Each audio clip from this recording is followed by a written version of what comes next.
Hello, my name's Eric Soberger, head of violin at Tonebase. Sirena Huang is the gold medalist of the 2022 International Violin Competition of Indianapolis, one of the most important competitions in the violin world. Sirena shares her unique perspective all the way from the first round, where she had dramatic struggles with COVID, to the second round and the eventual finals with orchestra. You will hear a very intimate and personal perspective that we rarely get to hear with such great detail. The Indianapolis competition that I recently did in September was quite an emotional ride for me. On opening ceremony day, I was tested positive for COVID for the first time in my life. And so the timing really was very interesting. And I was very nervous the first time. So when I found out my test result was positive, the first thought that came to my mind was whether or not I had to go home, because I was afraid that then I wouldn't make it in time to play the first round. And I had prepared this competition for so many months. It's a competition that I've always dreamed of participating in, and it would just absolutely break my heart if I had to go home because I was sick. And luckily, I was able to play as the very, very last contestant on the very last day of the first round, because I would have just fulfilled 5 days of quarantine, and I made it right in time to still be able to play in the first round. So that definitely added some extra stress. It was already stressful going into the competition, but this was a little extra extra excitement, if you could call it that. During the 5-day quarantine, the first 2 days I had a fever. I was stuck in bed. I did not practice at all. I couldn't even think about playing the first round of this competition at all. I just really wanted to get better. I was so sick. I just was not feeling well at all. By the third day, I could get up, walk around. I practiced about an hour or two until I started feeling tired again. And I remember that third day was a very stressful day because I wasn't sure I would recover in time to play on the fifth day. And that's not something that I can really control. So that was quite nerve-wracking for me. Luckily, on the fourth day, I felt much, much better. However, on the fifth day, I pretty much lost my hearing on one side. It was my left ear. And I remember we had the opportunity to do a sound check in the hall before we had to perform. And during the sound check, I remember thinking to myself, this is so unhelpful for me because I can't hear any of the reverb in the hall. I can kind of only hear the immediate sound coming out of my violin, but I have no reference of the balance. I can't hear the sound coming back to me. And I felt so lopsided and strange. But at the time of the performance, in my mind, I just really wanted to cherish my opportunity to play at this competition and for the judges and for the audiences in Indianapolis. So I was very excited, despite my physical restrictions and limitations and things like that. And I walked on stage. My main goal was just to give it my all and to really be in the moment and to not walk off stage with any regrets.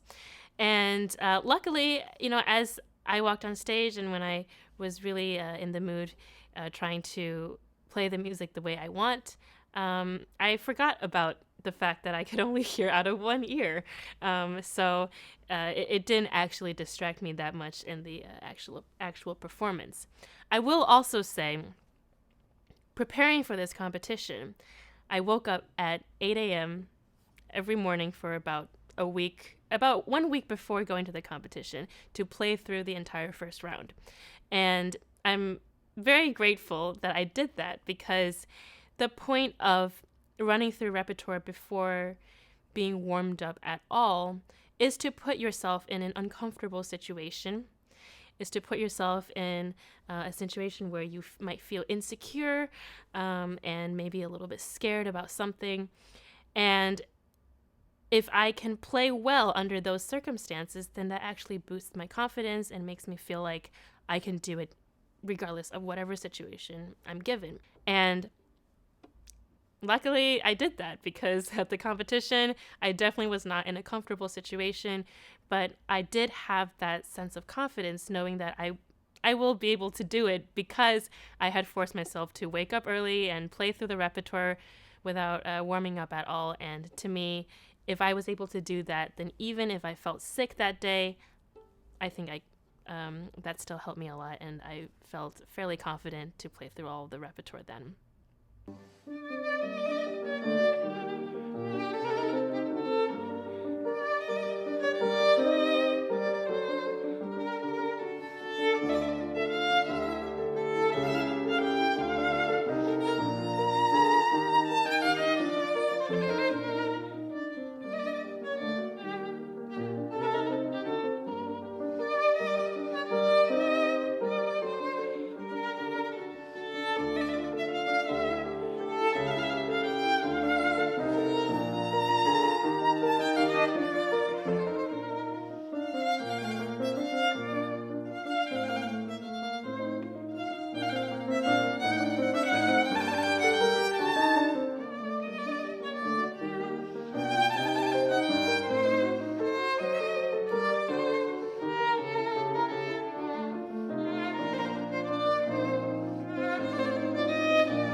After the first round, I felt pretty good about it.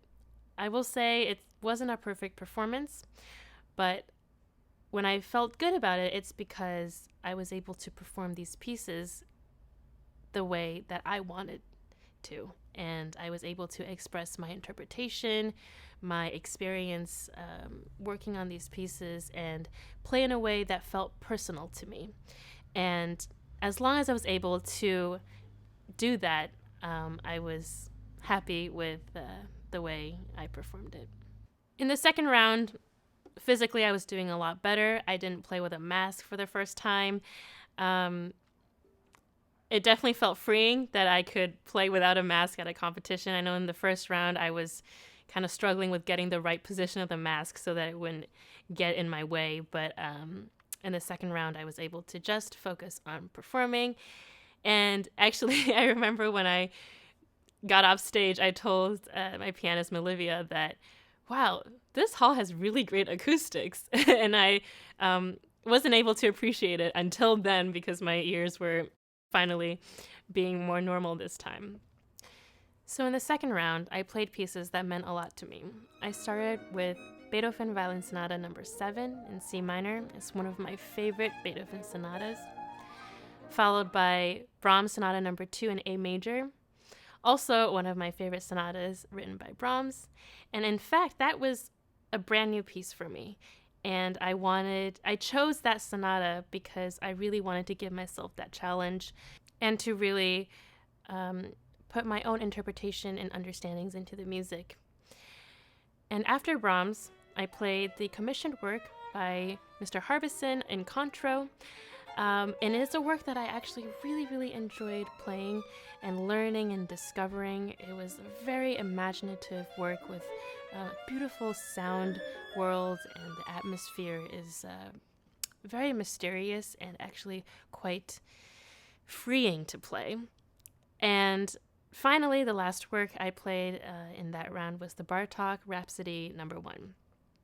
It's another piece that I personally really love, and actually all of these composers that I played, Beethoven, Bartók, Brahms, these three composers were composers that have been my favorite ever since I was a little child. So putting a program together like that with all the pieces and all the composers that I really love was really special to me. And so when I played in the second round, I had a really good time because these pieces meant a lot to me, and I was genuinely excited to share my interpretation with the judges. And the pianist I played with at the competition, Olivia, she is absolutely fantastic. We were able to work on so many wonderful musical ideas during the rehearsal, and I really felt like we were playing chamber music on stage. She has such an incredible ability to make the most beautiful sounds, and I could tell that she was really listening to me, and that inspired me to really listen to her. And I really enjoyed working with her every minute of the way. During the competition, we have a rather limited time to rehearse with our pianist. And for both rounds, we basically have the opportunity to run through the entire program once, I would say. Since we don't have very much time to verbalize a lot of the musical ideas, it's very important to have a pianist that is very responsive and spontaneous, and have a very good ear for the kind of musical ideas that you have. And when I'm playing with a pianist that really listens to some of my ideas, I feel that it really inspires me to listen to her sound and the way she phrases things. And the best feeling is when we're really both playing chamber music together and feeding off of each other. So in the final round, it's split into two halves. First, we play the Mozart Concerto, and followed by a Kreisler piece. And we play both of these works with the East Coast Chamber Orchestra. And it's conductorless, so you have to be the conductor leading the orchestra. I chose Mozart Concerto No. 3. It is one of my favorite Mozart concertos. It is very dear to me. It has many, many beautiful memories over the years, and I really just wanted to play this work at the competition. Again, our rehearsal time was quite limited. We had 2 rehearsals. The first rehearsal, we ran through the entire piece, both Mozart and Kreisler. The second rehearsal, we worked on little spots and had time to run through it one more time. And that was pretty much it. So I knew that with the orchestra and with no conductor, we would have limited amount of time to rehearse, so I chose a concerto that I was very familiar with and that I've played with orchestra before, knowing that we don't have much time to work through little details, so I wanted to pick a work that I felt pretty comfortable with. And I remember playing with them was such a breath of fresh air. Everybody in that ensemble was so energetic and enthusiastic and dedicated to the art. And I told them that in a way I felt like I forgot that I was at a competition, and that this was kind of a fun, I don't know, a little encore or something. It just felt like I was stepping aside from the competition and doing something that was just truly enjoyable all around. And it really did actually relieve some stress that I was feeling at the time. And finally, I played the Dvorak Violin Concerto with the Indianapolis Symphony with Maestro Slatkin. And that was also an incredible experience. It's my first time playing with Indianapolis Symphony. They sounded so beautiful. And I remember getting goosebumps in my first rehearsal hearing their tutti. I mean, just the kind of sound that they could get was just so lush, and there's so much variety in the sound, and they played so well together. And of course, that also inspired me to play in a way that interacted well with them. So jumping forward to the actual performance of the Dvorak Concerto, I was very excited going on stage, and I knew in my mind that I wanted to, again, cherish this experience. It's really important for me at a competition to not think of it as a competition. I've also been in the role of a judge before, and my understanding is that judges want to enjoy your performance, especially in the final round. At this point, they want to see what you have to offer, and they want to have a good time listening to you as well. So flipping roles, when I was a participant in this competition, my main goal was that I wanted to have a good time, and I wanted people that were listening to have a good time too. And I wanted to cherish this experience that I am in the finals of the Indianapolis competition, and this is my last time playing in this competition. I wanted to give it my all and just forget about what's going to happen after I play, the placements, the results, all of that stuff. I set that aside. I just wanted to focus on playing Dvorak the best way I could. And I would say I was able to do that in the final round, and I was able to really be focused in the music itself and not think about any other factors.